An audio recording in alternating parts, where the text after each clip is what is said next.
வணக்கம். இன்னைக்கு நம்ம பார்க்க போறது பால் பீர்க்கங்காய் கடையல். வாங்க எப்படி செய்யலான்னு பார்க்கலாம். வாங்க இப்போ நம்ம தேவையான பொருட்களை பார்க்கலாம். இப்போது பீர்க்கங்காய் ஒரு 1/2 கிலோ எடுத்து நல்லா பொடி பொடியாக நறுக்கி வச்சுருக்கோங்க. சின்ன வெங்காயத்தை நல்லா சின்னதாக நறுக்கி வச்சுருக்கோங்க. பச்சை மிளகா 3 எடுத்து நல்லா கீறி வச்சுருக்கோம். கருவேப்பிலை கொஞ்சம் எடுத்துக்கலாங்க. பால் ஒரு 1/2 டம்ளர் எடுத்துக்கலாம். சீரகம் ஒரு ஸ்பூன் எடுத்துக்கலாங்க. காஞ்ச மிளகா ஒரு 3 எடுத்துக்கலாங்க. கடுகு ஒரு ஸ்பூன் எடுத்துக்கலாங்க. கல்லுப்பு கொஞ்சோண்டு எடுத்துக்கலாங்க தேவையான அளவு. இதுதான் நம்மளுக்கு தேவையான பொருட்கள். வாங்க எப்படி செய்யலான்னு பார்க்கலாம். இப்போது நம்ம பாத்திரத்தை வச்சாச்சுங்க. இப்போ நம்ம ஒரு ஸ்பூன் எண்ணெய் ஊற்றிக்கலாம். நல்லா காஞ்சோன்னே கடுகு ஒரு ஸ்பூன் போட்டுக்கலாங்க.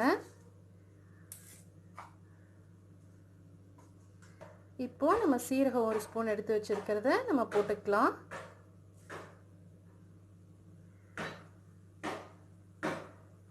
இப்போது நம்ம எடுத்து வச்சுருக்க காஞ்ச மிளகா போட்டுக்கலாங்க.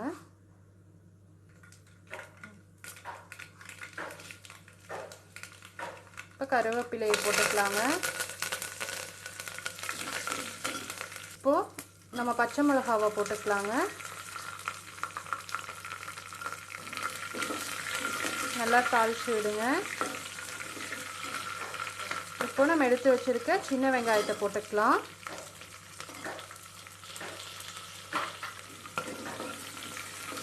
வெங்காயம் நல்லா வதங்கிருச்சு. இப்போ நம்ம பீர்க்கங்காவை போட்டுக்கலாங்க.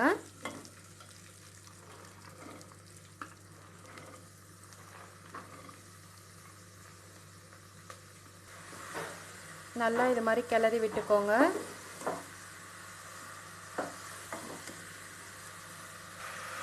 ஒரு 5 நிமிஷம் நல்லா வதக்கி விடுங்க.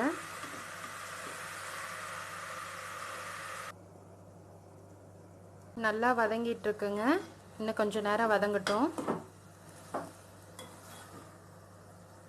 5 நிமிஷம் நல்லா வதங்கிருச்சுங்க. இப்போ நம்ம தேவையான அளவு உப்பு போட்டு நம்ம தேவையான அளவு தண்ணி கொஞ்சம் ஊற்றி மூடி வச்சிடலாங்க. வெந்துருச்சான்னு பார்க்கலாங்க. நல்லா வெந்துருச்சு.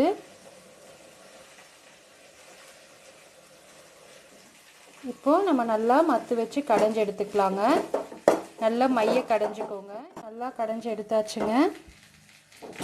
அடுத்து நம்ம எடுத்து வச்சுருக்க காய்ச்சின பால் 1/2 டம்ளர் எடுத்து வச்சுருக்கிறத ஊற்றி நல்லா கிளறி விட்டுக்கலாங்க.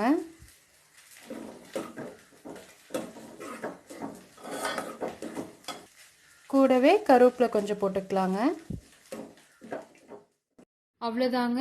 இப்போ ரொம்பவே சுவையான பால் பீர்க்கங்காய் கடையல் ரெடி ஆயிருச்சு. இது மாதிரி நீங்களும் வீட்டில் செஞ்சு பார்த்துட்டு சொல்லுங்கள்.